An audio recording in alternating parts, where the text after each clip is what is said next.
Chu Ấu Lâm, tổng giám đốc tập đoàn Chu Thị. Người đẹp, đi thôi. Đi tìm chỗ vui chơi với anh em. Cút đi. Tôi là người của tập đoàn Chu Thị đấy. Không muốn bỏ mạng thì mau cút đi. Cô em này dữ dằn đấy. Hy vọng lát nữa cô trên giường cũng được như vậy. Đưa cô ta đi cho tôi. Dừng tay. Cậu nhóc, tôi khuyên cậu đừng có xen vào chuyện người khác. Cô em này, chúng tôi đã muốn rồi. Vậy thì xem tôi lấy mạng anh trước, hay là anh lấy mạng tôi trước? Đại ca, thằng này sai rồi. Chắc không phải là đang dở trò điên khủng đấy chứ. Lên không? Lên cái quái gì? Đồ quỷ sai khốn kiếp. Lát nữa ra tay không biết nặng nhẹ. Vì một người phụ nữ không đáng. Chúng ta đi thôi. Người đẹp, cô không sao chứ?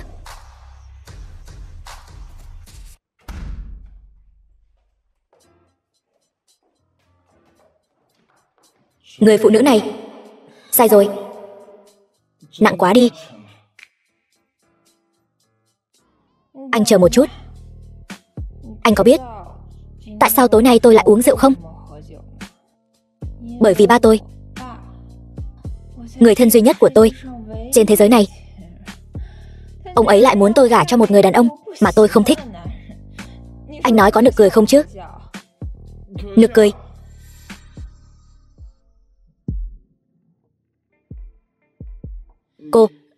Cô đang làm gì vậy?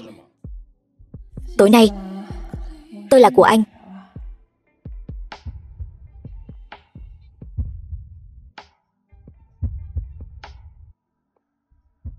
Sao?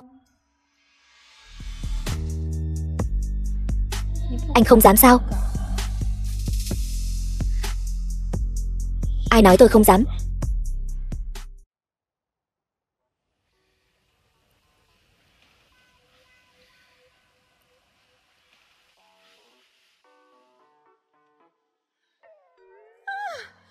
Anh là ai?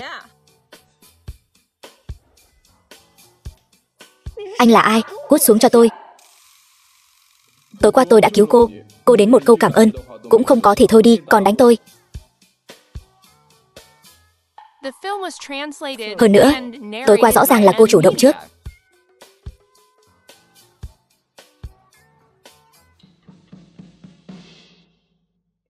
Nếu cô bằng lòng, tôi có thể chịu trách nhiệm. Ai cần anh chịu trách nhiệm?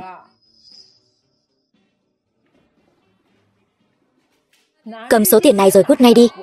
Sau khi ra khỏi cái cửa này, tôi không muốn có người thứ ba biết chuyện xảy ra tối qua. Giang Thành, anh không thấy mấy giờ rồi sao? Đã trễ 2 phút rồi. Anh muốn bỏ đói tôi sao? Cái đồ ăn này tôi không cần nữa. Cầm rồi cút đi. Diệp Phong, cậu làm ăn kiểu gì vậy? Điện thoại khiếu nại của khách hàng đã gọi đến chỗ tôi rồi đây này. Lần này tổn thất của công ty trừ vào lương của cậu. Vâng, em cũng phải chừa cho anh chút tiền hút thuốc chứ. Với cái đồng lương của anh còn muốn hút thuốc? Ban ngày anh cũng làm ở công ty chúng tôi. Hạ phó tổng của công ty, anh thấy rồi đấy. Sống tốt hơn anh nhiều. Ai thèm mấy đồng tiền dơ bẩn của cô?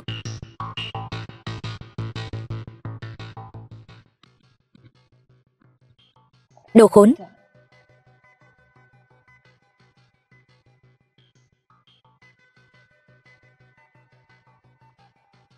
Mau đi điều tra một người cho tôi.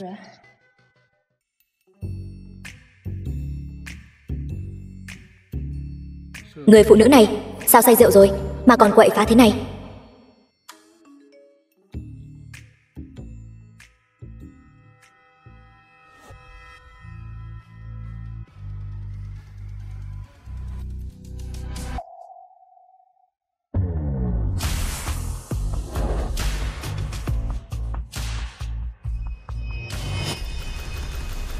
Thiếu gia, Diệp Vũ Nhu, con nuôi của Diệp gia. Cuối cùng tôi cũng tìm được anh rồi. Thiếu gia, mời anh theo tôi về, thừa kế tập đoàn Diệp Thị. Thiếu gia, anh cứ theo tôi về đi. Mấy người không phải vừa mới từ bệnh viện tâm thần chạy ra đấy chứ? Đừng theo tôi, nếu không tôi báo cảnh sát đấy.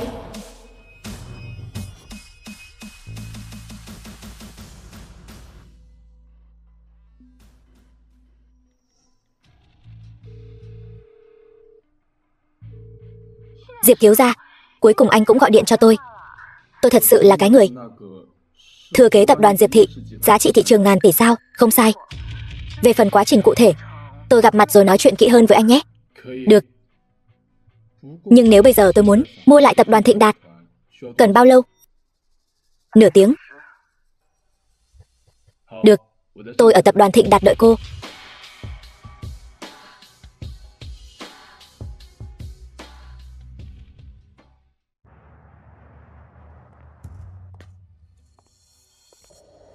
Diệp Phong, không ngờ hôm nay anh lại dám đến công ty.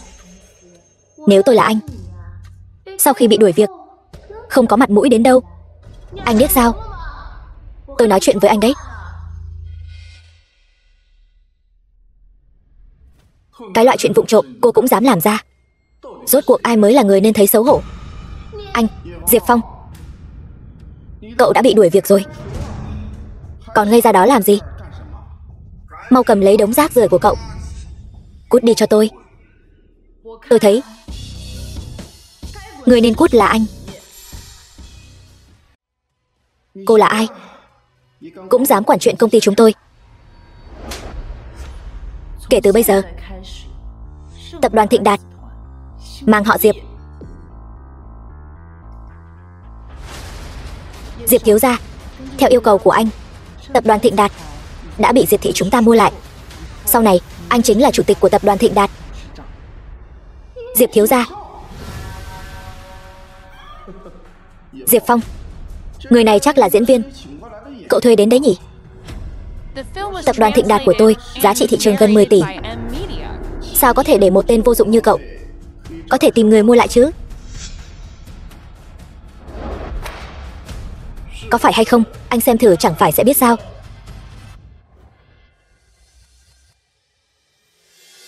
Hạ phó tổng, tôi đã nói rồi, nghèo khó chỉ là nhất thời. Vốn dĩ là muốn dùng thân phận người bình thường để ở chung với các người, nhưng bây giờ tôi không giấu nữa. Hợp đồng thu mua. Diệp Phong, không. Diệp thiếu gia, trước đây là tôi có mắt như mù, cậu tuyệt đối đừng đuổi việc tôi. Tôi thật sự rất cần công việc này. Sau này tôi ở tập đoàn làm trâu làm ngựa cho cậu, cậu thấy thế nào? Làm trâu làm ngựa. Hạ Vĩ, còn nhớ tối hôm qua anh đã làm gì với tôi không? Bây giờ tôi chỉ là đem chuyện hôm qua anh làm với tôi làm lại một lần thôi. Nếu như tôi muốn phong sát anh ta trong toàn ngành thì sao? Có thể làm được không? Chỉ cần anh muốn, những kẻ có tên trong danh sách đen của Diệp Thị trên phạm vi toàn cầu sẽ không ai dùng anh ta.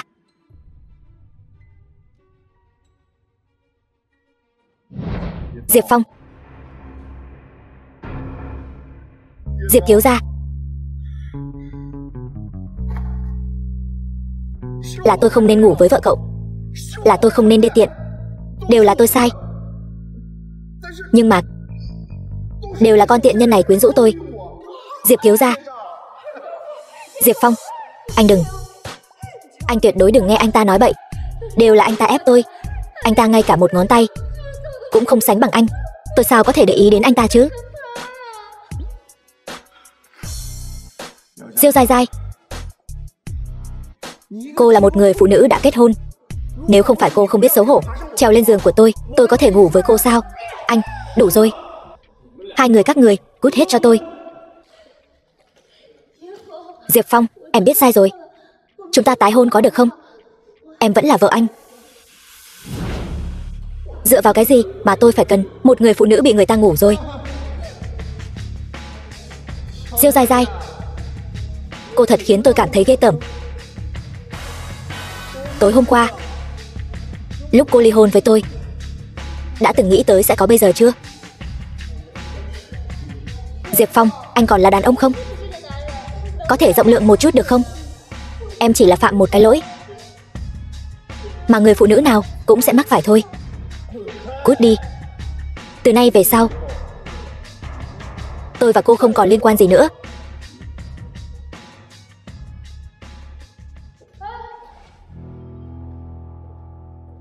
Còn không cút nữa thì đừng trách tôi động tay động chân đấy. Các người đúng là lũ cặn bã, không có mắt nhìn người. Đợi tôi tái hôn với Diệp Phong, tôi sẽ cho các người biết tay.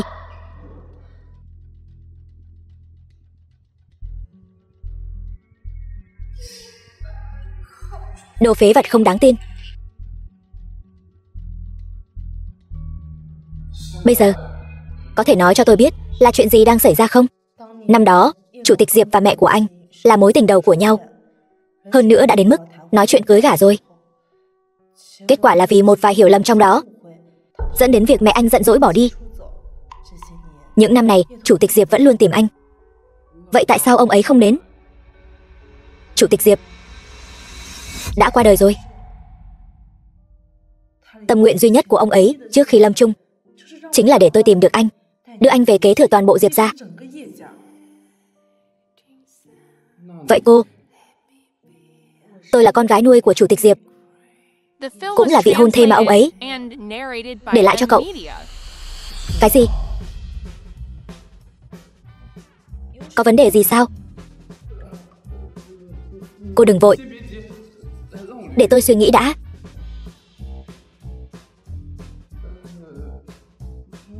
Nếu như cô thật sự là vị hôn thê của tôi, vậy bây giờ tôi hôn cô một cái cũng không quá đáng chứ?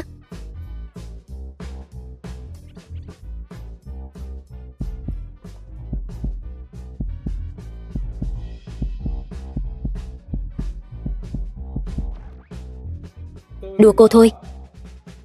Tôi không có thói quen ép buộc người khác.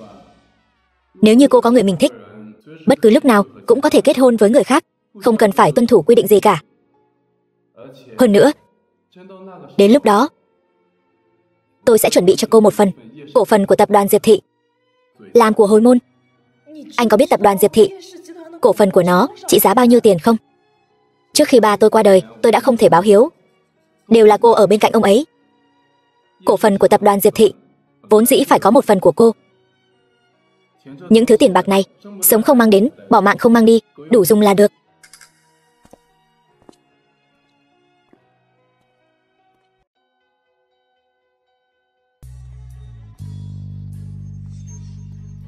Có chuyện gì nói mau.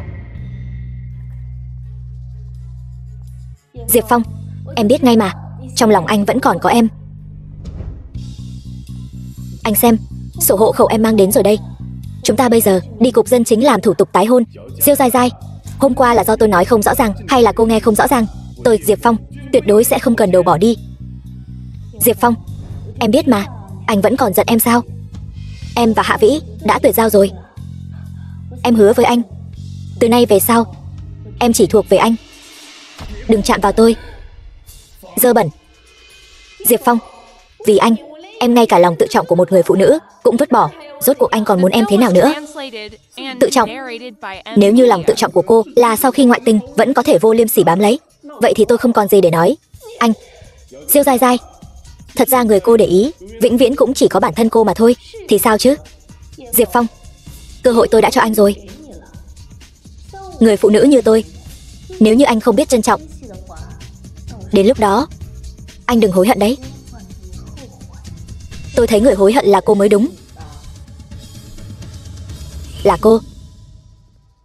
Không phải đã nói hôm nay cùng nhau đi đăng ký kết hôn sao? Tôi đã đợi anh rất lâu rồi. Cô là ai? Cô là cái thá gì? Tôi cần phải nói cho cô biết sao? Cô còn không đi, muốn ở lại đây quyến rũ chồng tôi sao? Cũng không nhìn lại xem mình là cái loại gì. Nếu tôi là đàn ông, có cho không tôi cũng không cần. Cô dám đánh tôi? Diêu Dai Dai, còn dây dưa nữa, tôi sẽ khiến Diêu gia của cô biến mất hoàn toàn khỏi Giang Thành. Diệp Phong, anh chờ đó cho tôi.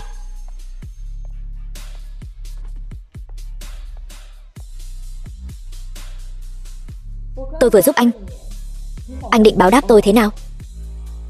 Cô muốn tôi báo đáp thế nào? Kết hôn với tôi. Cái gì? Ở đây có 1 triệu. Chỉ cần anh kết hôn với tôi, 1 triệu này là của anh. Ai thèm chứ? Sao vậy? Anh không muốn chịu trách nhiệm sao? Xem ra anh và đám đàn ông khốn kiếp kia cũng chẳng khác gì nhau. Không phải. Thôi đi. Đã nói sẽ chịu trách nhiệm với cô, tôi sẽ không nuốt lời. Đừng có làm như thế. Anh bị thiệt thòi lắm vậy. Yên tâm đi. Chỉ 1 năm thôi. 1 năm sau, tôi sẽ ly hôn với anh. Đến lúc đó, tôi sẽ bồi thường cho anh thêm 2 triệu nữa. Đi thôi, bây giờ đi cục dân chính. Bách Hóa Tinh Châu.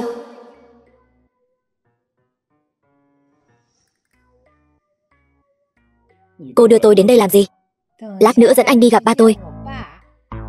Anh ăn mặc như thế này, ba tôi sẽ tưởng tôi tùy tiện kéo một người vô gia cư trên đường về kết hôn đấy. Như vậy chẳng phải sẽ bị lộ sao? Đâu có. Được rồi, anh tự chọn đi. Chọn xong thì gọi tôi trả tiền.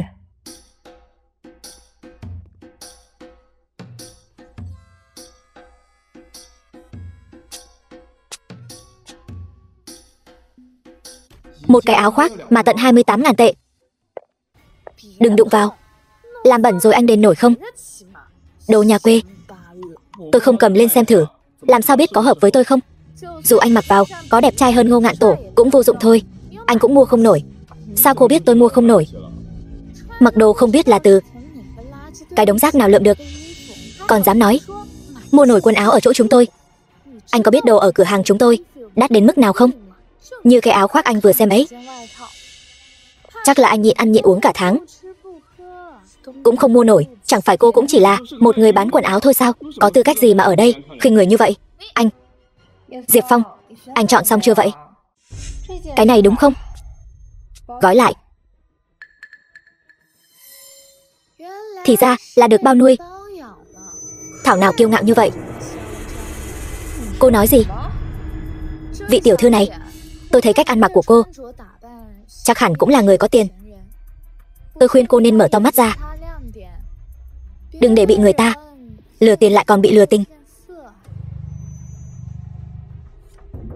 Quần áo này chúng tôi không cần nữa. Tôi đã nói rồi mà, loại nghèo hèn như anh cũng có người bao nuôi sao? Thì ra là hai kẻ lừa đảo. Ở đây kẻ tung người hứng.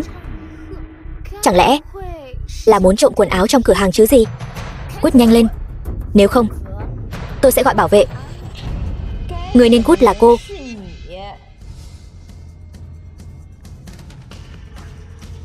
Gọi người phụ trách của Bách Hóa Tinh Châu đến đây, khen cô vài câu, còn tưởng mình là đại tiểu thư rồi đấy. Nếu cô có thể gọi được ông chủ của tôi đến đây, tôi lập tức quỳ xuống xin lỗi cô. Được thôi, vậy thì tôi cứ chờ xem cô quỳ xuống xin lỗi. Không ngờ bà xã rẻ tiền của tôi gia cảnh cũng khá giả đấy chứ. Khẩu khí cũng không nhỏ. Cứ giả bộ đi, để xem đến lúc đó cô làm sao xử lý được chuyện này. Chu tổng, sao cô lại đến đây? Quản lý, anh đến rồi. Ở đây có 2 người ăn trộm quần áo, còn mạnh miệng nói muốn tìm anh đến đây. Thật không biết mất mặt. Câm miệng. Đắc tội với Chu tiểu thư, sau này cả Giang Thành sẽ không còn chỗ cho cô đặt chân nữa. Quản lý, ý của anh là gì? Chu tiểu thư là cổ đông lớn, đứng sau Bách Hóa Tinh Châu của chúng ta. Sao có thể như vậy? Bọn họ rõ ràng là đến một bộ quần áo cũng mua không nổi, lũ nghèo kiết xác, láo xược, còn dám ăn nói ngông cuồng. Cút ra khỏi Bách Hóa Tinh Châu cho tôi. Quản lý, tôi sai rồi, xin anh đừng đuổi việc tôi. Dám đắc tội với Chu tiểu thư, Bách Hóa Tinh Châu chúng tôi không chứa chấp cô. Chu tiểu thư, là tôi có mắt như mù, xin cô hãy tha cho tôi lần này. Tự mình xem người khác mà định giá, còn mong tôi bỏ qua mọi chuyện sao? Cút đi. Bách Hóa Tinh Châu không cần loại người khinh thường người khác như cô.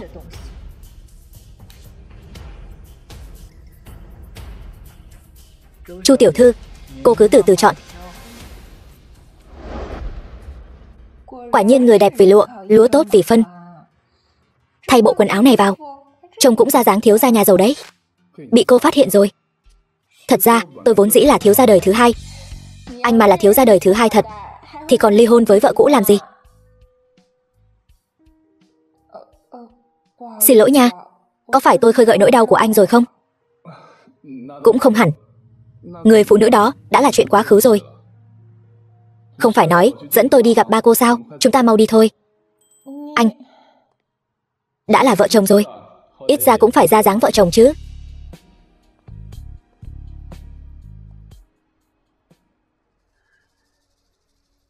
Chồng, ba của chú Ấu Lâm.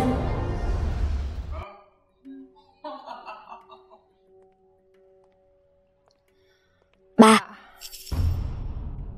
đây là Diệp Phong. Con và anh ấy đã đăng ký kết hôn rồi. Cái gì? Con...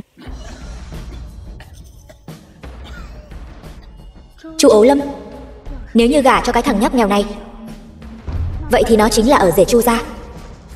Tài sản Chu gia chẳng phải vẫn là của chú Ấu Lâm sao? Anh đừng giận, để em nói chuyện phải trái với Ấu Lâm. Ấu Lâm, dù là con giận dỗi ba, con cũng không thể đem hạnh phúc cả đời ra đùa được. Thật sự là tùy tiện tìm một thằng nhóc nghèo trên đường rồi cưới luôn sao? Cô có tư cách gì mà chỉ trỏ vào việc tôi làm?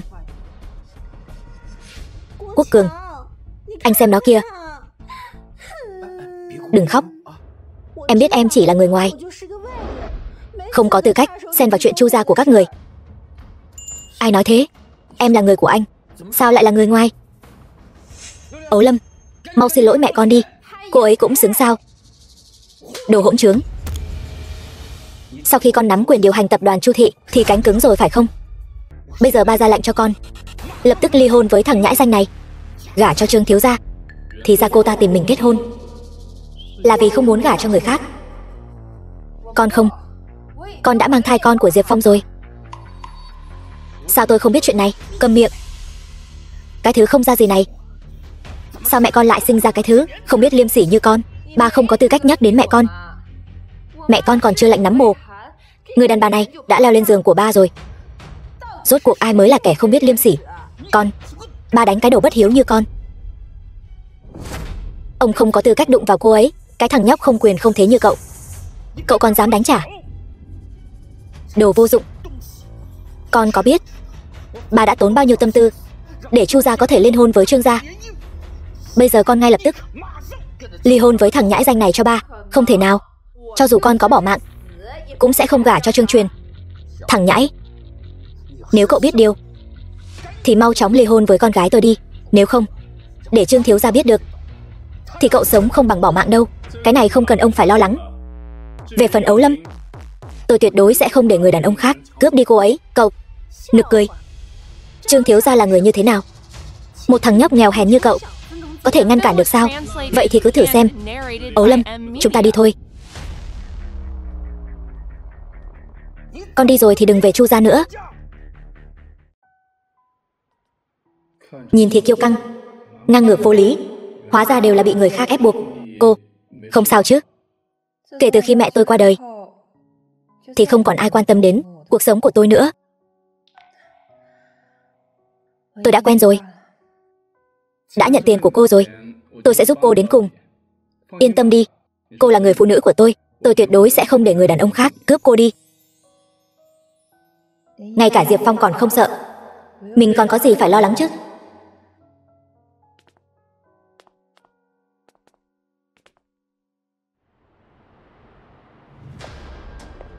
Chủ tịch, để thuận tiện cho ngài tiếp quản công việc của tập đoàn Diệp thị dự định xây dựng chi nhánh ở Giang Thành để ngài luyện tay.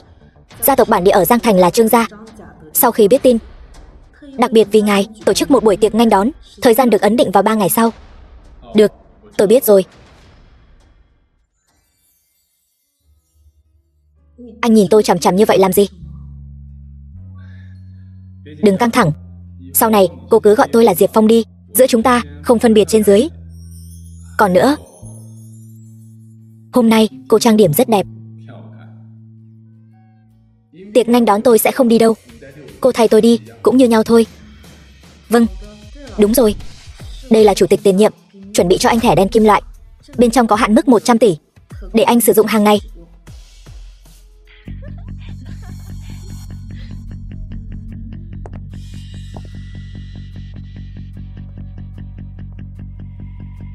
Chu phu nhân hôm nay sao lại rảnh rỗi đến tìm tôi vậy? Chẳng lẽ Chủ tịch Chu buổi tối không phục vụ cô tốt sao? Trương thiếu gia, vẫn nên tốn thêm chút tâm tư vào người phụ nữ của cậu đi. Nếu không, cô ta sẽ theo người đàn ông khác bỏ trốn đấy. Yên tâm, cô ta không thoát khỏi lòng bàn tay tôi đâu. Cô cũng vậy. Vậy thì Trương thiếu gia phải thất vọng. Chu Ấu Lâm đã cùng một người đàn ông tên Diệp Phong đăng ký kết hôn rồi. Diệp Phong? Chưa nghe nói đến. Có lai lịch gì? Nghe nói là một nhân viên bình thường của tập đoàn Thịnh Đạt. Anh nói xem, nếu như bị người ta biết người phụ nữ mà Trương thiếu gia để ý lại bị một tên vô danh tiểu tốt cướp đi, vậy thì mặt mũi của Trương gia coi như mất hết. Chán sống rồi sao? Dám tranh giành phụ nữ với Trương Truyền tôi. Tôi thấy cậu ta chán sống rồi.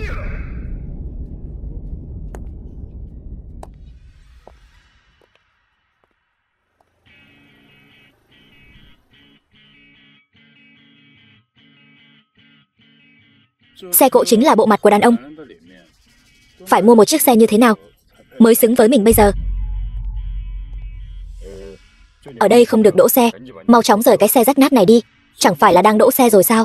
Những chủ xe này đều là đến cửa hàng của chúng tôi mua xe. Cậu bớt gây rối ở đây đi, mau cút đi. Tôi cũng đến để mua xe. Mua xe? Ở đây chúng tôi không bán loại xe tồi tàn như của cậu. Tôi không mua xe điện, tôi mua xe con. Cút. Ở đây không có xe nào cậu mua nổi đâu. Anh nhìn bằng con mắt nào mà thấy tôi mua không nổi vậy? Tôi gặp nhiều loại người như cậu rồi, mang danh là muốn mua xe, thật ra chỉ là đến xem thôi. Xong rồi thì chẳng mua gì cả. Còn nói là không có cái nào mình thích, thật ra là không mua nổi chứ gì. Trương thiếu gia, ngài lại đến mua xe sao? Nghe nói ở cửa hàng các cậu vừa mới về mẫu mới nhất Rolls Royce Phantom. Đúng, hôm qua vừa về, tôi dẫn ngài đi xem. Không thấy cửa hàng chúng tôi hôm nay có khách quý đến sao? Đến chút tình ý cũng không có, còn không mau cút đi. Khó trách cả đời này chỉ có số làm người nghèo. Trương thiếu gia, cậu ta là Diệp Phong. Không sao, cứ để cậu ta vào đi. Vậy thì nghe theo Trương thiếu gia an bài. Thằng nhãi danh, hôm nay nếu không phải Trương thiếu gia, đến tư cách bước vào cậu cũng không có. Lát nữa cậu phải cảm ơn Trương thiếu gia thật tốt đấy. Trương thiếu gia, mời ngài uống trà. Diệp Phong phải không? Nghe nói cậu và Ấu Lâm đã đăng ký kết hôn rồi. Tôi và Ấu Lâm tháng sau sẽ kết hôn. Tôi biết cô ấy đang giận dỗi tôi nên mới tìm cậu kết hôn giả.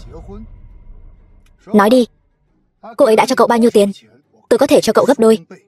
Chỉ cần cậu rời xa cô ấy. Tôi không cần tiền. Không cần tiền. Hôm nay cậu đến đây xem xe sao? Nhìn bộ dạng của cậu chắc cũng không mua nổi đâu. Cậu xem, xe ở đây, cậu cứ chọn đại một chiếc đi, xem như tôi tặng cho cậu. Trương thiếu gia thật là hào phóng. Thằng nhãi danh, cậu còn không mau cảm ơn Trương thiếu gia đi. Một chiếc xe ở đây của chúng tôi không biết đủ mua bao nhiêu. Chiếc xe điện tồi tàn của cậu rồi. Trương thiếu gia, xe anh cứ giữ lại tự mua đi. Còn về Ấu Lâm, xin lỗi, cô ấy là người phụ nữ của tôi, không phải một chiếc xe của anh là có thể đổi được đâu. Ông đây mua xe cho cậu là coi trọng cậu đấy, đừng có mà được voi đòi tiền. Tôi bảo anh mua chắc. Hay là như này, tôi mua cho anh một chiếc xe, anh quỳ xuống dập đầu một cái đi. Mọi người nghe xem, cậu ta nói cậu ta mua nổi xe ở đây. Diệp Phong, Ấu Lâm hiện giờ không có ở đây, cậu không cần phải làm ra vẻ ta đây. Đến lúc đó không xử lý được thì cái mặt này coi như vứt đi đấy. Thằng nhãi danh, xe rẻ nhất ở đây của chúng tôi ít nhất cũng phải 1 triệu. Cậu có bán mình đi cũng chưa chắc đã mua nổi. Nếu như tôi mua nổi thì sao? Tôi cũng không làm khó cậu. Nếu như cậu mua nổi cái rẻ nhất ở đây, tôi sẽ nhường Ấu Lâm lại cho cậu. Nếu như không mua nổi thì cút xa Ấu Lâm ra cho tôi. Hơn nữa, nằm xuống đây sủa tiếng chó cho tôi nghe. Trương thiếu gia, đến lúc đó đừng có hối hận đấy. Tôi càng mong chờ lát nữa cậu sẽ giống như chó ở trước mặt tôi vẫy đuôi cầu xin. Quẹt thẻ. Thẻ đen kim loại. Diệp Phong, cái thẻ này của cậu làm giả giống thật đấy. Làm ở đâu thế? Giới thiệu cho tôi với. Ai mà không biết, cái thẻ đen kim loại này trên toàn cầu chỉ có 5 chiếc. Hiện tại ở trong nước cũng chỉ có chủ tịch tập đoàn Diệp Thị mới có 1 chiếc mà thôi. Trước khi diễn kịch cũng không chịu tìm hiểu trước đi, coi mọi người đều ngu ngốc giống như cậu chắc. Vị tiên sinh này, có thể cho tôi xem cái thẻ đen kim loại trong tay anh được không? Vương tổng, đây chỉ là một cái thẻ giả thôi, có gì đâu mà xem. Thật sự là thẻ đen kim loại. Vương tổng, cô phải nhìn cho kỹ vào. Kỹ thuật làm giả bây giờ cao lắm đấy. Sẽ không nhìn lầm đâu. Trước đó trợ lý đặc biệt của chủ tịch Diệp, tiểu thư Vũ Nhu, chính là cầm cái thẻ này đến cửa hàng của chúng tôi lấy xe đấy. Tiên sinh, anh để ý đến chiếc xe nào rồi? Xe trong cửa hàng của các người tôi muốn hết. Được, thưa tiên sinh. Cái người này tôi không muốn gặp lại nữa. Không thành vấn đề, tôi sẽ cho anh ta cút ngay. Cút nhanh lên đi. Anh bị đuổi việc rồi. Tôi sai rồi Vương tổng, xin cô đừng đuổi việc tôi mà. Đắc tội với người dùng thẻ đen kim loại, ai còn dám chứa chấp anh nữa. Cút, đừng ép tôi gọi người. Trương thiếu gia, còn nhớ những lời anh vừa nói không? Nhóc con, tôi là người của Trương gia đấy, đừng có được nước làm tới.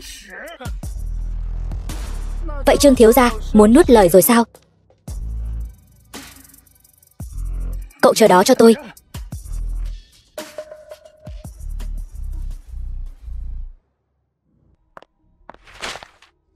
Tôi đã giành được hợp đồng của tập đoàn Diệp Thị rồi.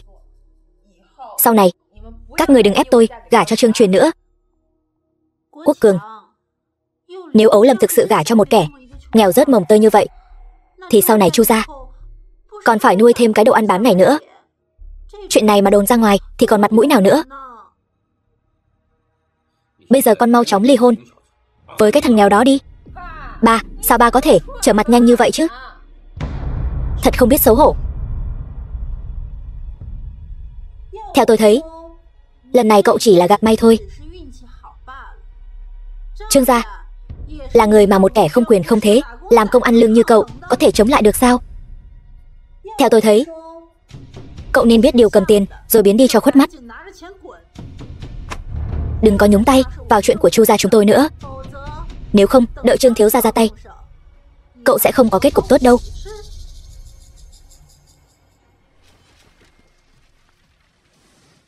Cậu điên rồi sao? Vậy thì cứ chờ xem, rốt cuộc ai mới là người không có kết cục tốt. Các người, cậu,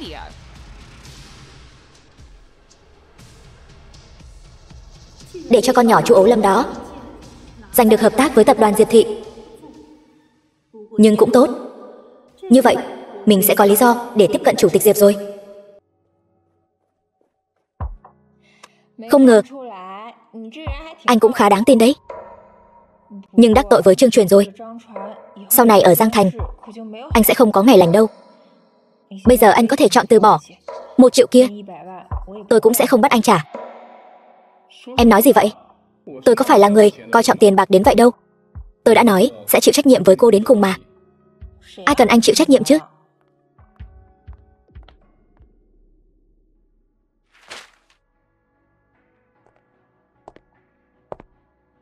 Chu phu nhân hẹn gặp ngài, nói là để cảm ơn ngài đã ký hợp đồng hợp tác với tập đoàn Chu Thị. Dương Thi Tình,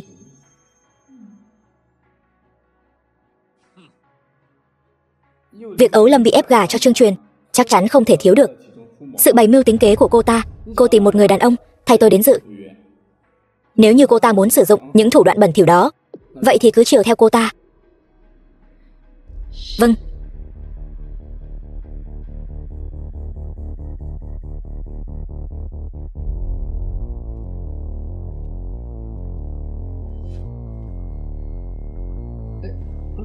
Trương thiếu gia, ngọn gió nào đưa cậu đến đây vậy?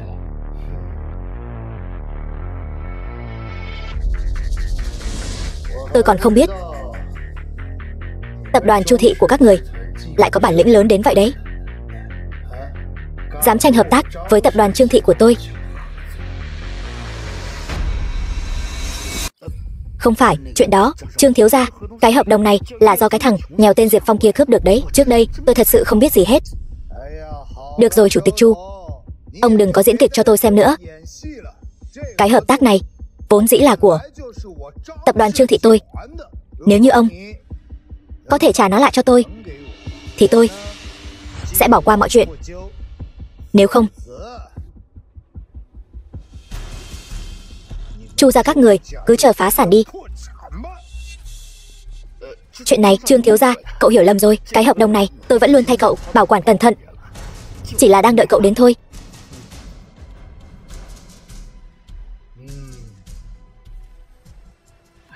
Xem ra chủ tịch Chu cũng biết điều đấy.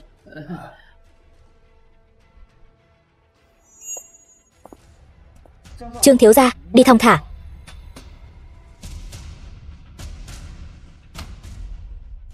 Trương gia này cũng quá bắt nạt người khác rồi. Chu Ấu Lâm, cái hợp tác mà các người khổ cực lắm mới có được từ tập đoàn Diệp Thị, cuối cùng vẫn trở về tay tôi. Chuyện này không thể nào. Cái này từ đâu ra vậy? Là ba em chính tay giao cho tôi. Tại sao ba lại đem hợp tác của tập đoàn Diệp Thị cho Trương Truyền? Tập đoàn Chu Thị suýt chút nữa đã bị con làm cho phá sản, con còn mặt mũi hỏi sao? Anh đã nói gì với ba tôi? Cũng không có gì. Tôi chỉ nói là chỉ cần tập đoàn Chu Thị của các người không trả lại hợp tác cho tôi sẽ khiến cho Chu gia các người khuynh gia bại sản. Vậy là ba em đã ngoan ngoãn đưa cho tôi rồi. Anh vô sỉ, tôi đã sớm nói rồi, các người không đấu lại tôi đâu. Bây giờ hợp tác của tập đoàn Diệp Thị thuộc về tôi rồi. Em cũng sắp thuộc về tôi rồi. Trương thiếu gia, đừng đắc ý quá sớm. Tập đoàn Diệp Thị này đã chỉ định hợp tác với Chu gia, vậy thì chỉ có thể là Chu gia. Bất kỳ ai khác đều không được. Cậu nói không được là không được sao? Cậu tưởng cậu là chủ tịch Diệp sao? Anh có thể thử. Ngày mai anh mang hợp đồng đến tập đoàn Diệp Thị, xem chủ tịch Diệp có gặp anh không. Không gặp tôi, chẳng lẽ lại gặp cậu? Thế này đi, tôi cho phép cậu ngày mai cùng tôi đi gặp chủ tịch Diệp, để cậu từ bỏ triệt để cái ý nghĩ đó đi. Được. Diệp Phong, anh nói xem chủ tịch Diệp có gặp chúng ta không? Nếu chủ tịch Diệp đem hợp tác cho tập đoàn Chu Thị của em, vậy thì chính là đã công nhận em rồi. Đừng sợ. Chỉ cần anh đến, còn sợ tôi không hạ được sao? Chủ tịch Diệp,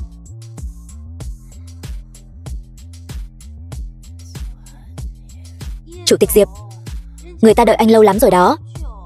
Hay là anh phải tự phạt một ly đi. Một mình tôi uống cũng không có ý nghĩa gì. Hay là chúng ta uống một ly dao bôi đi. Đáng ghét.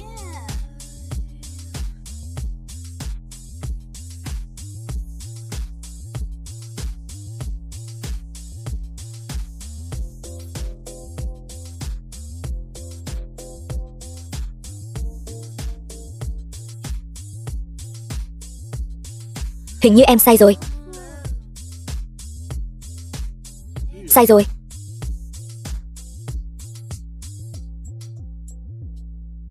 Vậy để tôi giúp em giải rượu.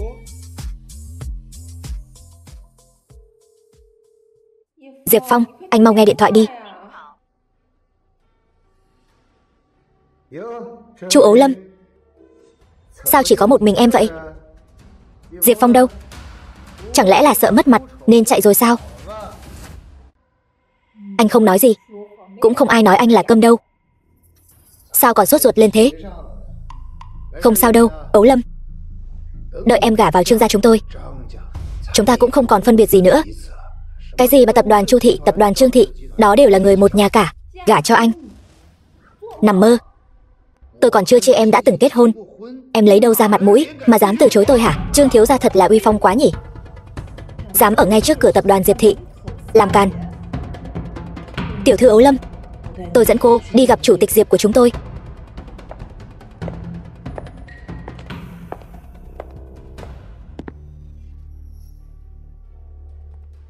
Chủ tịch Diệp.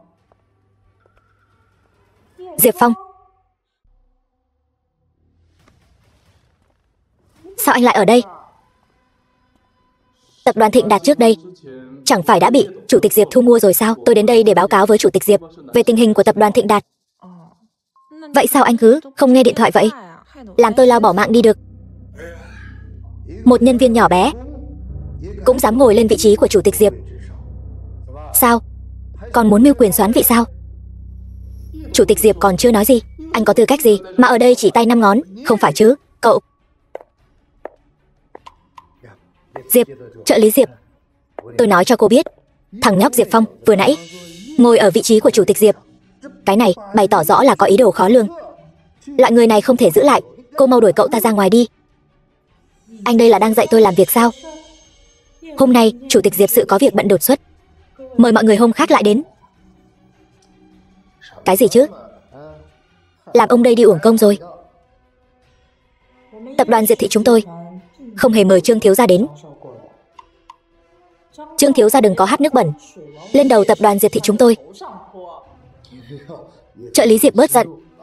Lần này tôi đến đây là muốn tìm Chủ tịch Diệp để bàn về chuyện hợp tác dự án. Hợp tác? Trương thiếu gia hôm đó ở hội trường nghe không rõ sao? Tập đoàn Diệp Thị chúng tôi chỉ định đối tượng hợp tác là Chu gia. Liên quan gì đến anh? Trợ lý Diệp, cô không biết đó thôi. Chu tổng của tập đoàn Chu Thị này tự nhận thấy năng lực không đủ, đã nhường lại việc hợp tác này cho tập đoàn Trương Thị của tôi rồi. Tiểu thư Vũ Nhu, không phải như vậy đâu. Có đủ tư cách hợp tác với tập đoàn Diệp Thị chúng tôi chỉ có thể là tập đoàn Chu Thị. Nếu Chu gia không hợp tác với tập đoàn Diệp Thị chúng tôi, vậy thì việc hợp tác này coi như hủy bỏ. Cô chưa được tập đoàn Diệp Thị chúng tôi mời, tự ý đến đây, đã phạm vào giới hạn của Chủ tịch Diệp rồi. Nếu anh còn không mau rời đi, tôi sẽ gọi bảo vệ đến mời anh đi đó. Muốn đuổi tôi đi đúng không? Cái chỗ rách nát này, ông đây còn chẳng thèm.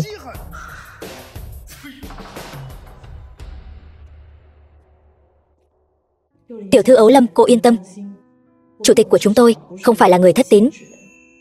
Vì đã quyết định hợp tác với tập đoàn Chu Thị, thì tập đoàn Diệp Thị chúng tôi sẽ chỉ hợp tác với cô thôi. Tiểu thư Vũ Nhu, thật sự quá cảm ơn cô. Chu tiểu thư khách sáo rồi. Muốn cảm ơn thì cảm ơn người bên cạnh cô đi. Diệp Phong, hợp tác lại quay về tay em. Em không phải nên vui mới đúng sao? Sao lại tức giận rồi?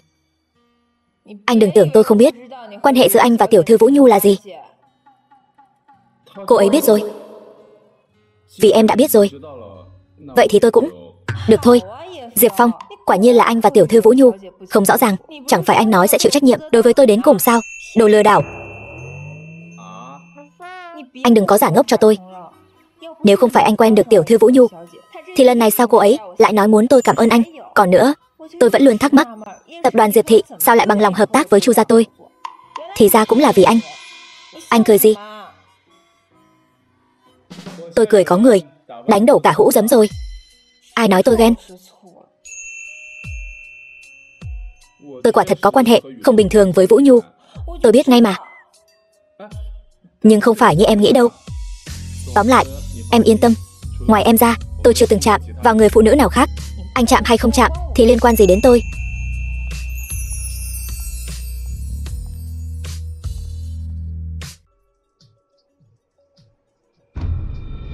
Lại để Diệp Phong phế vật kia đắc ý rồi. Trương thiếu gia, Diệp Phong dám kiêu ngạo như vậy, tất cả là nhờ có tiểu thư Chu Ấu Lâm ở sau lưng giúp đỡ cậu ta. Chỉ cần anh cưới được tiểu thư Chu Ấu Lâm, thì Diệp Phong cậu ta còn dám đấu với anh sao? Không sai, chỉ là một thằng ăn bám thôi. Cậu ta chỉ xứng bị tôi dẫm dưới chân. Cậu đi chuẩn bị sính lễ, mang đến Chu gia cho tôi. Vâng.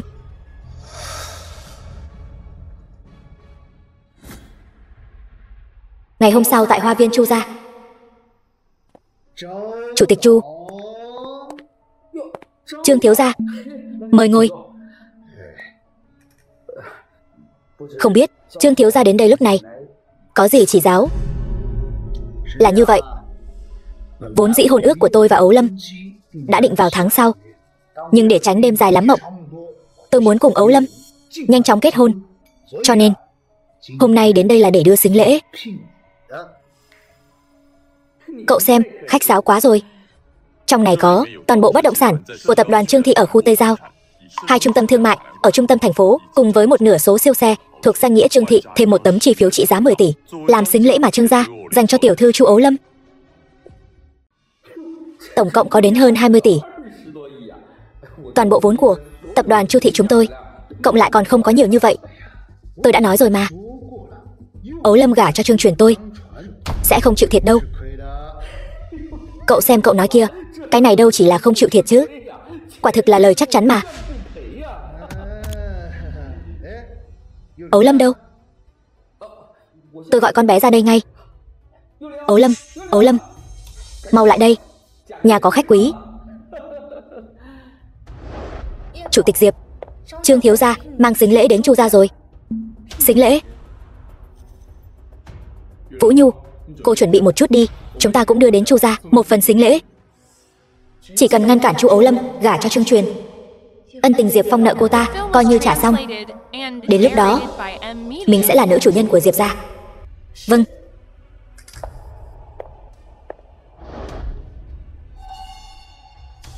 Đứng lại. Con xem đi, đây là Trương thiếu gia tặng cho con, lễ vật trị giá 20 tỷ đấy. Còn không mau cảm ơn Trương thiếu gia đi. Trương thiếu gia nên mang lễ vật về đi. Tôi đã kết hôn với Diệp Phong rồi, anh không cần đối với tôi lãng phí tâm tư vậy đâu.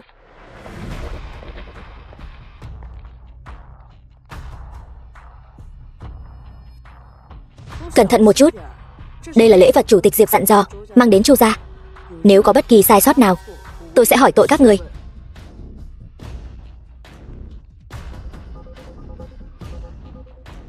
Lễ vật chủ tịch Diệp tặng cho Chu gia, chẳng phải là tặng cho mình sao?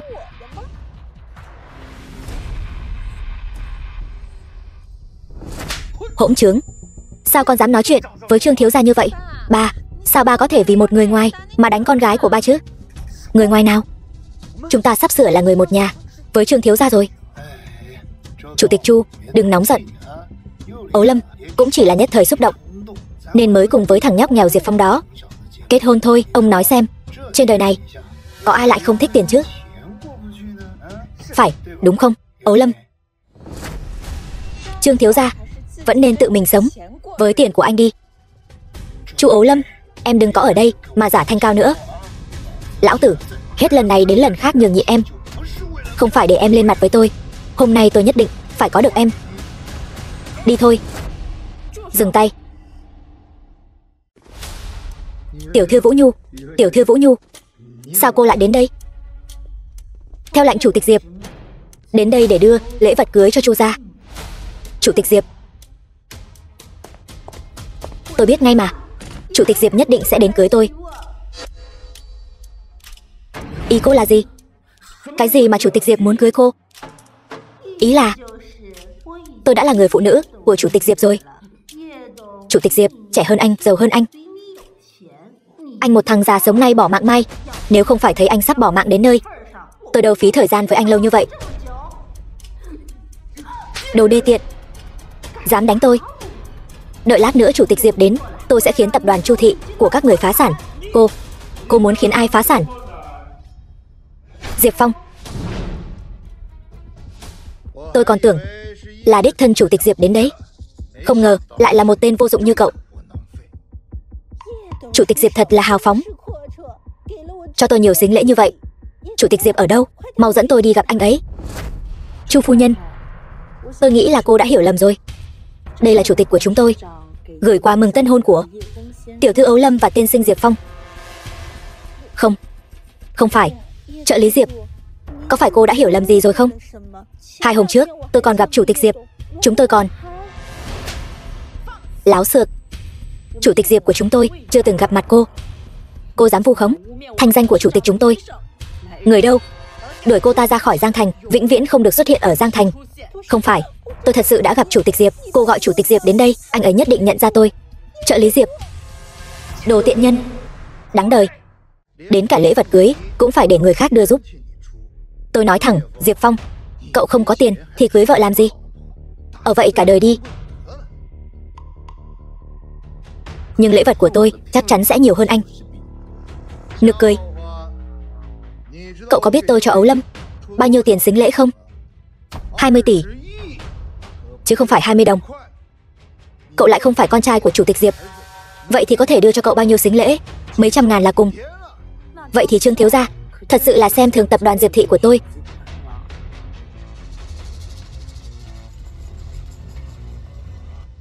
Chu tiểu thư, ở đây có một dương châu báu, một dương giấy tờ nhà đất và một phần sản nghiệp thuộc tập đoàn Diệp thị của chúng tôi.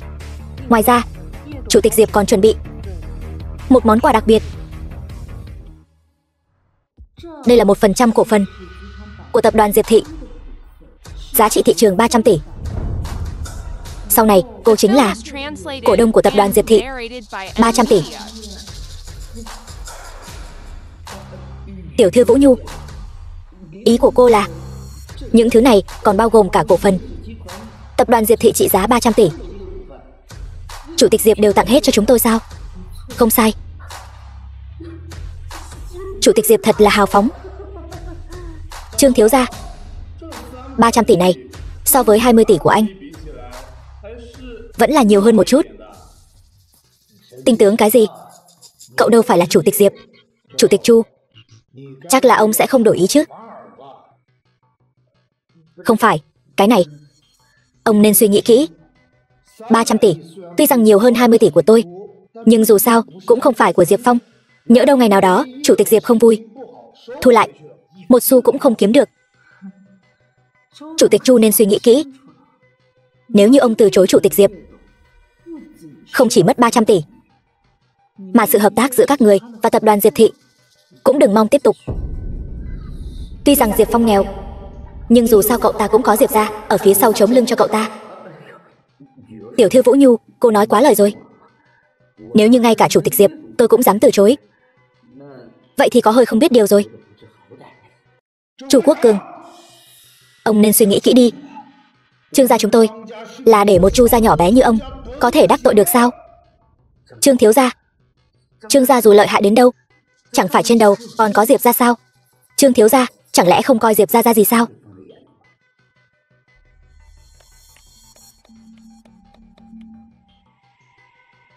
Các người đó đều chờ đó cho tôi. Còn cả Diệp Phong cậu nữa.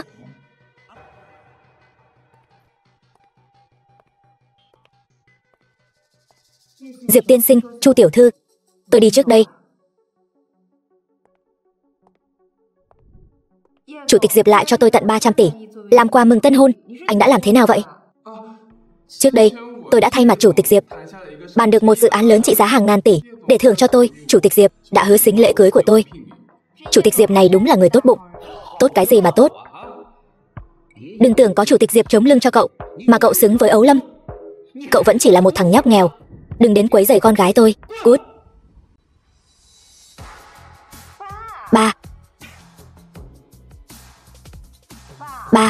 Ba đã nhận sính lễ của người ta rồi, còn muốn đuổi người ta đi sao? Ba không thể như vậy được. Tiền này đâu phải của Diệp Phong cậu ta. Con còn tưởng Chủ tịch Diệp thật sự thưởng cho cậu ta 300 tỷ chắc. Nếu không thì sao? Con ngốc sao? Ba đã nghe ngóng được rồi. Vị Chủ tịch Diệp mới nhậm chức này chưa đến 30 tuổi, tuy đã kết hôn rồi, nhưng mới ly hôn gần đây. Vậy thì có lẽ người ta để ý đến con rồi đó. Ba có thể thực tế một chút được không? Con còn chưa từng gặp mặt Chủ tịch Diệp, người ta sao có thể để ý đến con được? Con chưa gặp Chủ tịch Diệp không có nghĩa là Chủ tịch Diệp chưa gặp con. Biết đâu đấy, cậu ta vẫn luôn ở bên cạnh con, âm thầm quan tâm đến con thì sao? Con không muốn nói với ba nữa. Con tìm cơ hội gặp Chủ tịch Diệp, bồi dưỡng tình cảm đi. Đều là những chủ ý tồi của cậu đấy. Nói là chỉ cần cưới được Châu Ấu Lâm về thì Diệp Phong kia sẽ hết cách. Kết quả thì sao?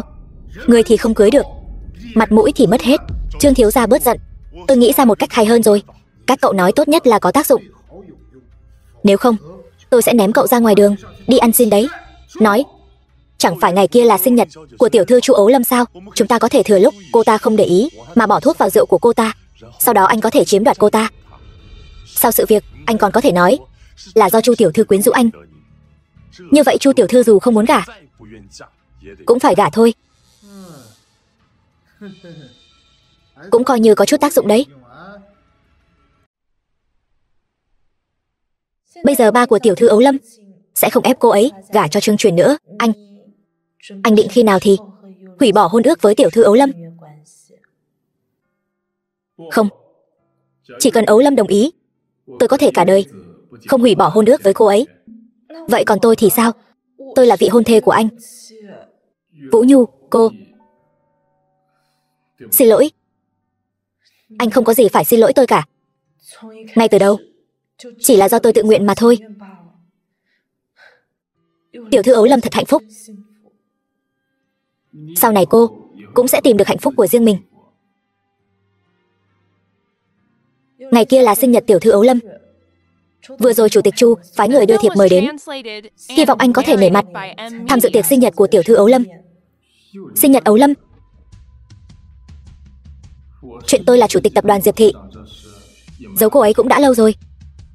Nhân dịp buổi tiệc sinh nhật lần này tổ chức, nói cho cô ấy biết thân phận thật của tôi. Ấu Lâm, không sao chứ?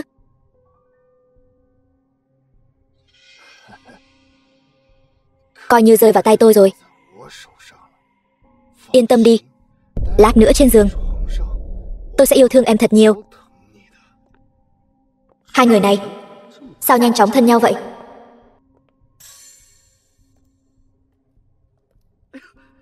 Tiểu thư Vũ Nhu, cô đến rồi. Vậy chủ tịch Diệp không đến sao?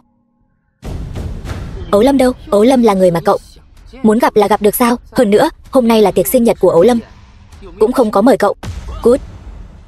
Tôi hỏi lại lần nữa, Ấu Lâm đâu? Cậu buông tôi ra. Ấu Lâm vừa nãy bị Trương thiếu gia dẫn đi rồi. Trương Truyền. Tiểu thư Vũ Nhu, cô đi đâu vậy? Tiệc sắp bắt đầu rồi. Diệp Phong, lại là cậu gây sự. Anh buông tôi ra. Đừng vội. Tối nay tôi sẽ khiến em trở thành người phụ nữ của tôi. Anh ta giao cho cô đấy. Dám có ý đồ với Ấu Lâm, cô biết phải làm gì rồi chứ? Rõ.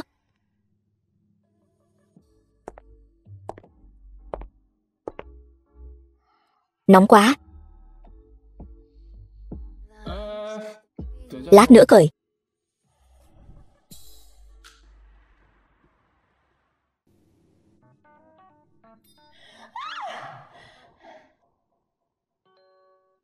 Diệp Phong, anh lại lợi dụng tôi. Rõ ràng mỗi lần tôi mới là người bị cưỡng ép đó. Tôi nhớ ra rồi. Tối qua tôi bị Trương Truyền hạ thuốc. Đáng ghét.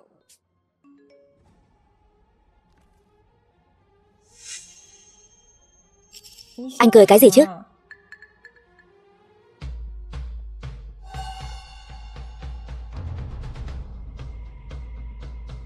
Trời, đây chắc chắn là tin tức gây chấn động nhất từ trước đến nay ở Giang Thành. Do anh làm sao? Anh ta dám có ý đồ đen tối với em. Tôi nhất định phải khiến anh ta không ngóc đầu lên nổi ở toàn bộ Giang Thành này.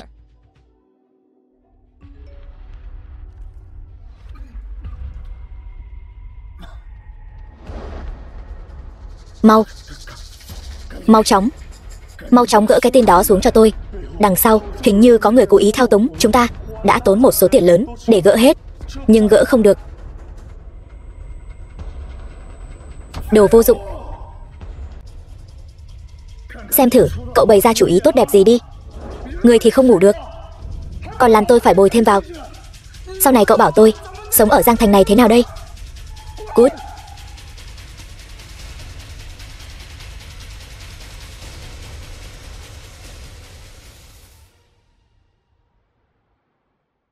Chủ tịch Diệp, tập đoàn Trương Thị chịu ảnh hưởng từ sự việc lần này. Cổ phiếu rớt giá thảm hại, vô số đối tác cũng đã cùng tập đoàn Trương Thị giải trừ hợp tác.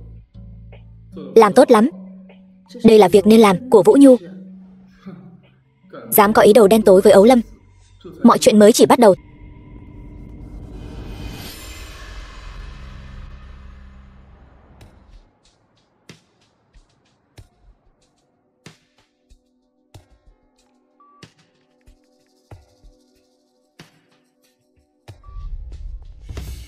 tôi ra ngoài một chuyến.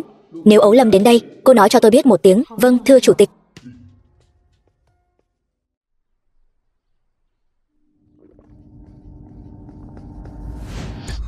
Ông lại đưa Ấu Lâm đi đâu rồi? Cậu buông tôi ra. Ấu Lâm tối qua không về. Không phải cô ấy ở cùng với cậu sao? Ông nói Ấu Lâm tối qua không về nhà. Đúng vậy. Không phải cậu dẫn cô ấy ra ngoài chơi bời sao? Xảy ra chuyện rồi. Chủ tịch Diệp, Chu tiểu thư ở chỗ Trương thiếu gia. Gì cơ?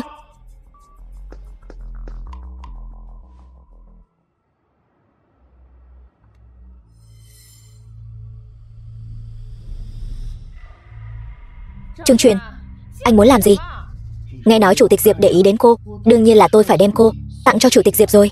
Tôi còn chưa từng gặp mặt chủ tịch Diệp, sao có thể để ý đến tôi được? Cô đừng lừa tôi nữa. Nếu không phải vì chủ tịch Diệp để ý đến cô, thì sao anh ta có thể hết lần này đến lần khác giúp đỡ cô đối phó với Trương gia tôi? Trương Truyền bắt Ấu Lâm làm gì? Vì trước đây anh luôn âm thầm giúp đỡ tập đoàn Chu thị. Giang Thành đồn rằng anh để ý đến Chu tiểu thư. Có lẽ Trương thiếu gia nghe được thông tin này nên đã bắt Chu tiểu thư muốn tặng cho anh. Đồ ngốc. Nếu anh ta dám động vào một sợi tóc của Ấu Lâm, tôi nhất định phải khiến cho tập đoàn Trương thị từ nay về sau biến mất khỏi Giang Thành. Chu Ấu Lâm, tôi còn chưa nhìn ra thủ đoạn quyến rũ đàn ông của cô thật là lợi hại. Trong tình huống đã có hôn ước với tôi, lại cấu kết với Diệp Phong, cái tên vô dụng kia, khiến cho cậu ta đối với cô một lòng một dạ. Bây giờ chủ tịch Diệp cũng để ý đến cô rồi. Cô nói xem, cô đã leo lên giường của chủ tịch Diệp như thế nào vậy? Trương Truyền, anh đừng ăn nói lung tung. Tôi đã là người của Diệp Phong. Những người đàn ông khác tôi nhìn cũng không thèm nhìn. Diệp Phong ngủ với cô rồi. Cậu ta dựa vào cái gì mà ngủ với người phụ nữ mà tôi chưa ngủ? Chu Ấu Lâm, cô thật là hạ tiện. Cô chưa từng ngủ với đàn ông bao giờ, vậy mà lại ngủ với Diệp Phong, một kẻ vô dụng như vậy. Nếu cô đã lẳng lơ như thế, vậy thì hầu hạ tôi một đêm đi. Dù sao cô cũng đâu phải lần đầu. Chủ tịch Diệp sẽ không biết đâu. Anh buông tôi ra, xúc sinh. Diệp Phong, cậu lại đến phá đám ông đây. Diệp Phong. Tiểu thư Vũ Nhu, chủ tịch Diệp đến rồi sao?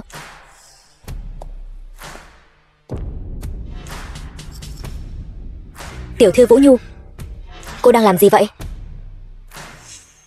Chủ tịch, anh định xử lý thế nào? Chủ tịch, nếu Trương thiếu gia muốn tự tìm đường bỏ mạng thì cứ để tập đoàn Trương thị phá sản đi. Cậu là cái thá gì? Cậu nói phá sản là phá sản sao?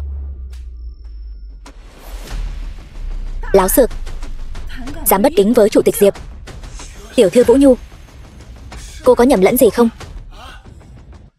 Cái tên Diệp Phong này làm sao có thể là chủ tịch tập đoàn Diệp thị được?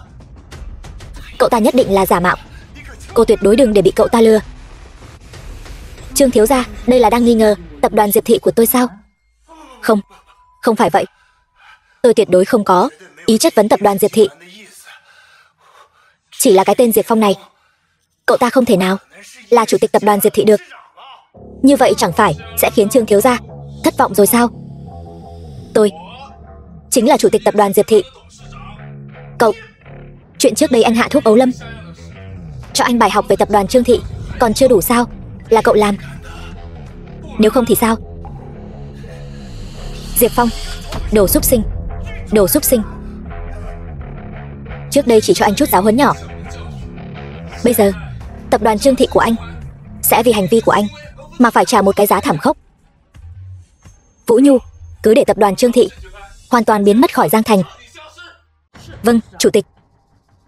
Vậy còn anh ta thì sao?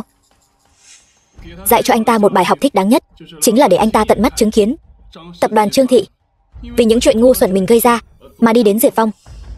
Diệp Phong, cậu dám? Lôi ra ngoài.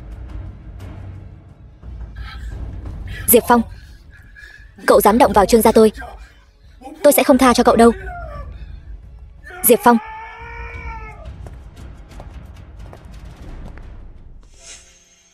Ấu Lâm, Em không sao chứ?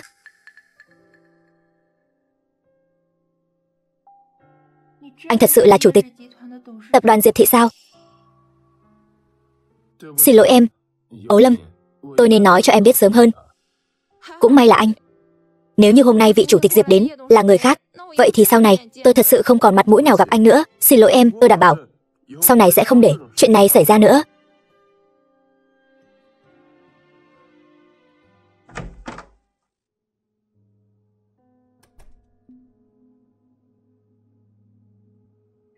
Ấu Lâm, nghe nói Diệp Phong là chủ tịch tập đoàn Diệp Thị.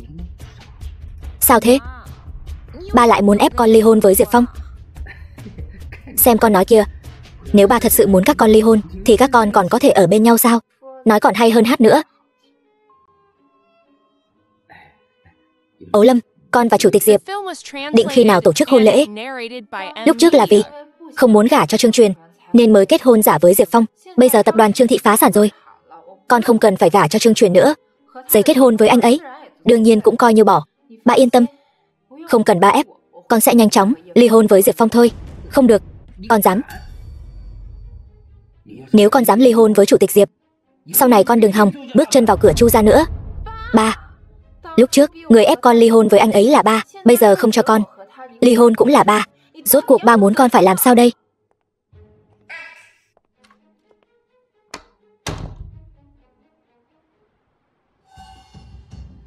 Nghe nói tập đoàn Trương Thị đắc tội với chủ tịch Diệp. Chủ tịch Diệp chỉ cần một câu nói liền khiến tập đoàn Trương Thị phá sản. Đúng vậy, ngay cả tập đoàn Diệp Thị cũng dám đắc tội. Đáng đời.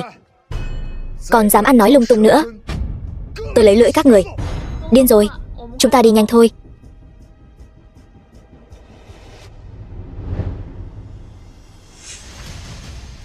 Diệp Phong, tôi sẽ không tha cho cậu đâu.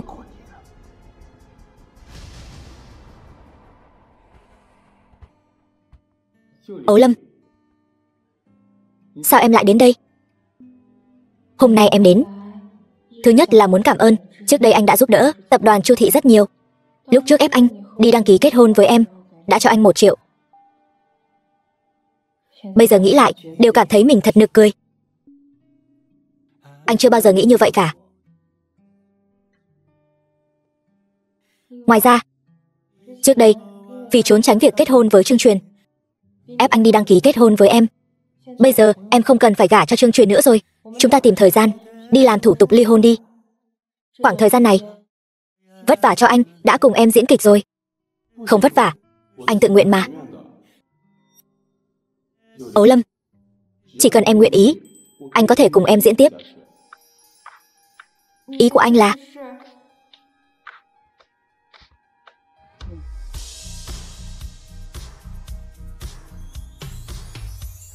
Ý của anh là chúng ta có thể không ly hôn không?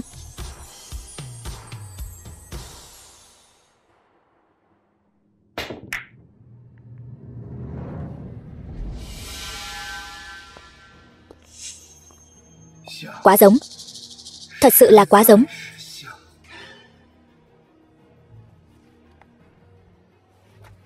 Nhớ kỹ, anh mới là chủ tịch của tập đoàn Diệp Thị. Là cậu ta, Diệp Phong, đã thay thế anh.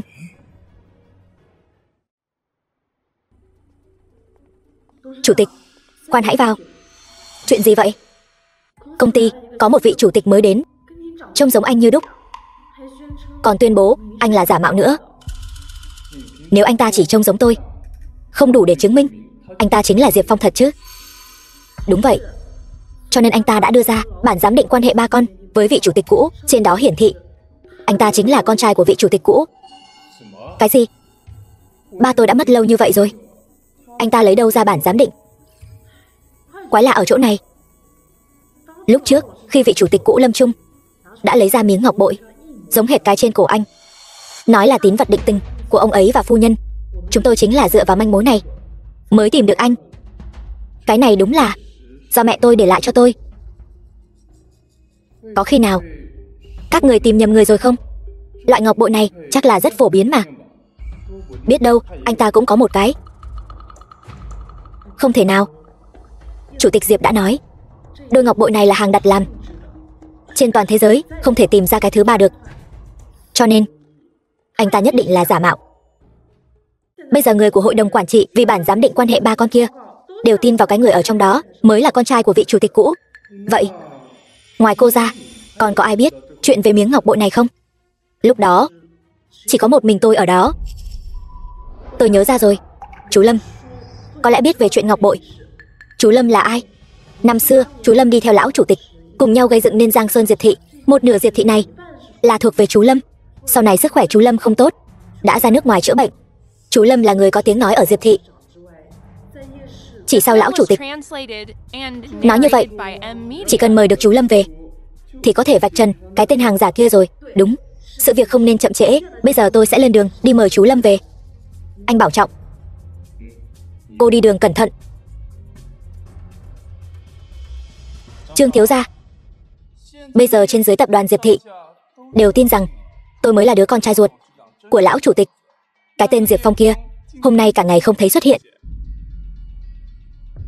chắc chắn là không dám về công ty nên bỏ trốn rồi chứ gì. Trương thiếu gia, vậy bước tiếp theo tôi nên làm gì? Tôi muốn tập đoàn Diệp Thị mang họ Trương.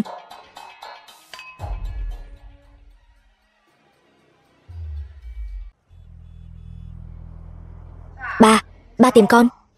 Hôm nay còn xem tin tức chưa? Tin tức gì? Tự mình dùng điện thoại mà xem.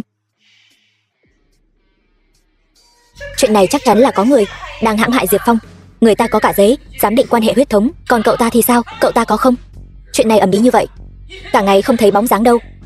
Chắc chắn là cậu ta đã bỏ trốn rồi. Sẽ không đâu. Ba cảnh cáo con mau chóng ly hôn với Diệp Phong đi.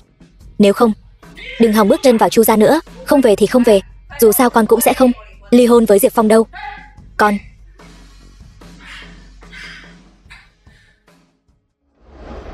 Ai vậy? Diệp Phong.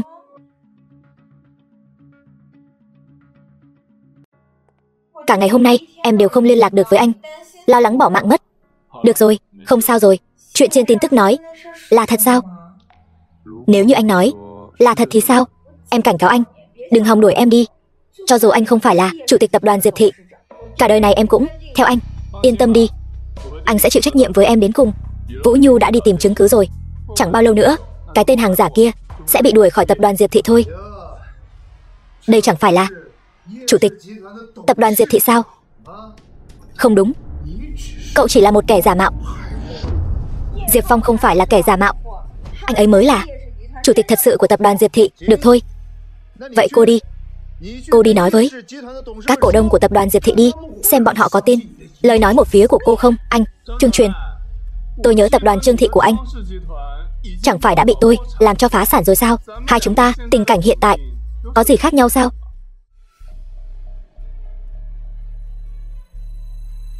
Tôi với cậu không giống nhau. Tập đoàn Diệp Thị sẽ thuộc về tôi thôi, còn cậu vĩnh viễn chỉ có thể bị tôi giẫm đạp dưới chân. Anh có ý gì? Tôi sẽ cho anh bỏ mạng một cách rõ ràng. Hiện tại tập đoàn Diệp Thị, cái vị chủ tịch giả mạo kia là do tôi sắp xếp. Thì ra là anh giở trò quỷ. Đây chính là cái giá các người phải trả vì đắc tội với tôi. Nếu như cậu không dồn tập đoàn Trương Thị của tôi vào đường cùng, có lẽ tôi cũng sẽ không tìm người cướp vị trí chủ tịch của cậu. Diệp Phong, tất cả mọi chuyện đều là do cậu ép tôi. Chẳng qua chỉ là đang biện minh cho những chuyện ngu ngốc mà mình đã làm. Cậu còn tự lo chưa xong, còn dám ngông cuồng trước mặt tôi. Cậu cứ yên tâm, sau này sẽ có lúc cậu phải khóc.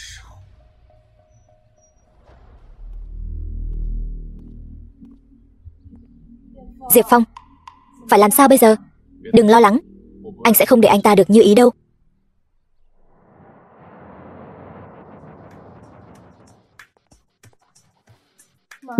Mẹ mau nhìn xem, thì ra Diệp Phong là đồ giả mạo. Con nói mà, sao anh ta có thể là con trai của lão chủ tịch chứ? May mà con đã ly hôn với cậu ta, nếu không Diêu gia chúng ta cũng xấu hổ theo. Lúc trước sỉ nhục con như vậy, con cũng phải cho anh ta nếm thử cái mùi bị người khác sỉ nhục. Nước ngoài. Cái gì? Lại có người giả mạo con trai của lão Diệp. Chú Lâm chiếm đoạt tập đoàn Diệp Thị. Vâng, chú Lâm. Cháu biết sức khỏe của chú không tốt, vốn dĩ không nên đến làm phiền chú về chuyện này. Nhưng chuyện này liên quan đến sự sống còn của tập đoàn Diệp Thị, nên không thể không đến làm phiền chú Lâm. Vũ Nhu, cháu không cần nói nhiều. Tập đoàn Diệp Thị là tâm huyết cả đời của tôi và lão Diệp. Tuyệt đối không thể để kẻ có ý đồ xấu cướp đi.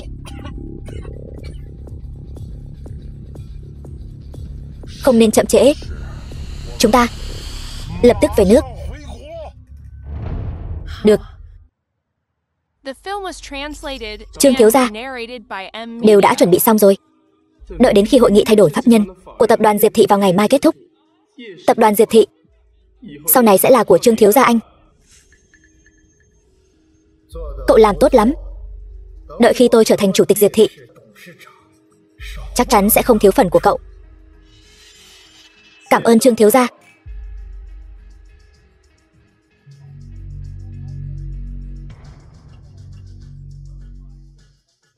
Đợi qua ngày mai, Diệp Phong, tôi sẽ hoàn toàn thay thế cậu.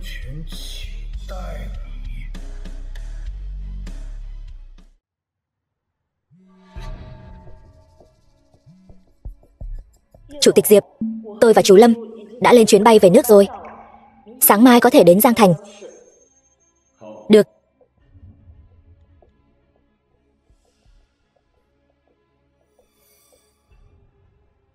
Ngày hôm sau. Sao phải gấp gáp như vậy? Nếu không nhanh lên, tập đoàn Diệp Thị sẽ biến thành của Trương Truyền mất. Sao anh không lo lắng chút nào vậy? Đừng lo, anh ta cướp không được đâu. Anh có cách rồi sao? Bí mật, lát nữa em sẽ biết. Thần bí.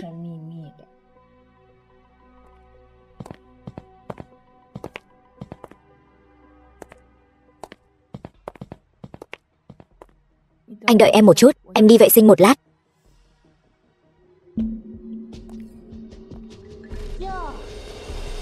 Đây chẳng phải là chủ tịch Diệp của chúng ta sao? Không đúng, hình như là cái tên hàng nhái kia. Diệp Phong, may mà trước đó tôi đã ly hôn với anh. Nếu không thì bây giờ tôi sẽ phải cùng anh mất mặt. Vị này là... Vị này là Vương Tổng, tài sản mấy chục tỷ đó. Rời xa anh rồi. Những người đàn ông để ý đến Diêu Dai Dai tôi đây, ai nấy đều giàu có hơn người. Vương Tổng phải không? Anh phải cẩn thận đấy, đừng để bị cắm sừng. Còn không biết đấy. Diệp Phong, anh đừng có ăn nói lung tung. Một kẻ giả mạo còn dám đến tham gia hội nghị thay đổi pháp nhân của tập đoàn Diệp Thị, anh lấy đâu ra mặt mũi vậy? Còn hơn một số người lẳng lơ, không biết tự trọng. Anh Diệp Phong, tôi biết ngay mà. Xem ra anh rời xa tôi cũng chẳng ra gì nhỉ. Sao có thể có người phụ nữ nào để ý đến anh? Anh đó chỉ xứng đánh lẻ cả đời thôi. Đang nói chuyện gì vậy? Vị mỹ nữ này có hứng thú làm bạn gái của tôi không? Vương Tổng, tôi mới là bạn gái của anh. Cút đi, tôi nhìn cô chán lắm rồi. Vương Tổng, quản cho tốt người phụ nữ của anh, đừng để cô ta như người điên ở đây cắn người lung tung. Ấu Lâm, chúng ta đi thôi.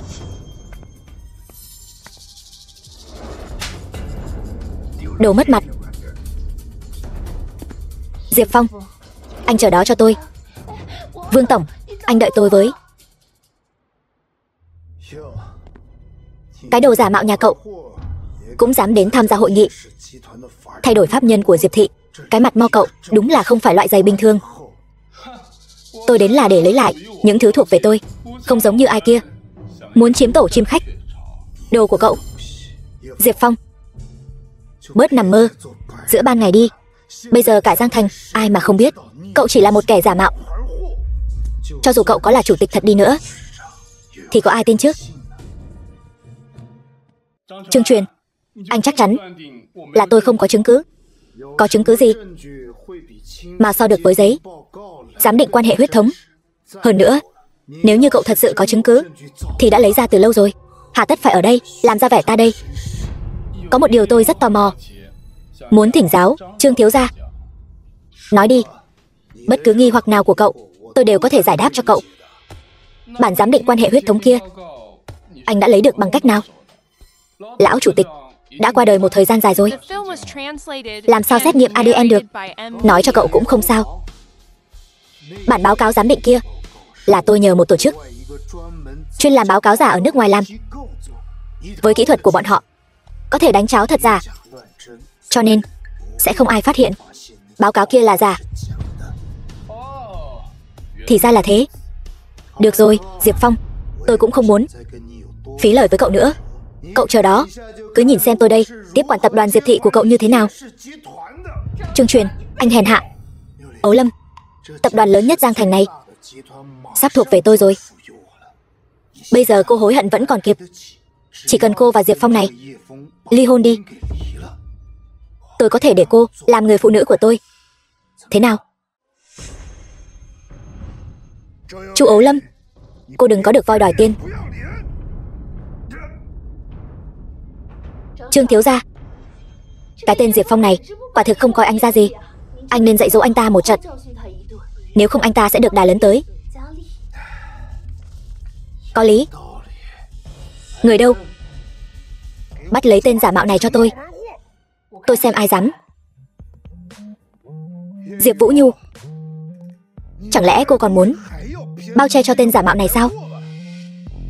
Cái gì mà giả mạo chứ? Anh ấy chính là chủ tịch của chúng tôi. Tên giả mạo mà anh tìm đã bị tôi tống vào đồn rồi.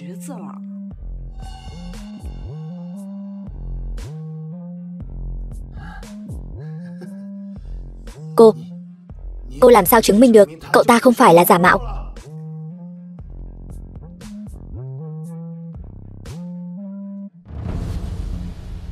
Cậu chính là đứa con mà lão Diệp tìm về. Chú Lâm,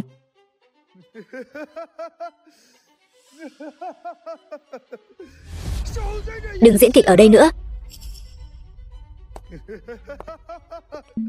Lão Lâm, ông không phải đang dưỡng bệnh ở nước ngoài sao? Sao lại về rồi? Nếu tôi còn không về, tập đoàn Diệp Thị này sắp bị người ngoài cướp mất rồi. Lão Lâm, lời này là có ý gì? Vị này mới chính là chủ tịch thật sự của tập đoàn Diệp Thị. Ngọc bội trên cổ cậu ta chính là tín vật định tình của lão chủ tịch và phu nhân. Sao có thể như vậy? Vậy bản báo cáo giám định ADN chẳng lẽ lại là giả sao?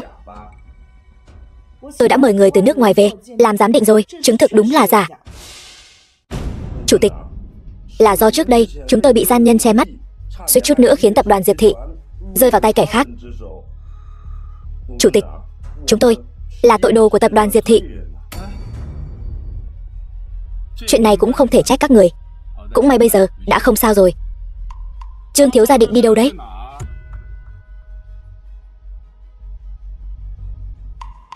Cậu lại có thể làm gì tôi chứ? Tên giả mạo mà anh tìm đã khai hết rồi. Kiếp này anh cứ chờ mà ở trong tù đi.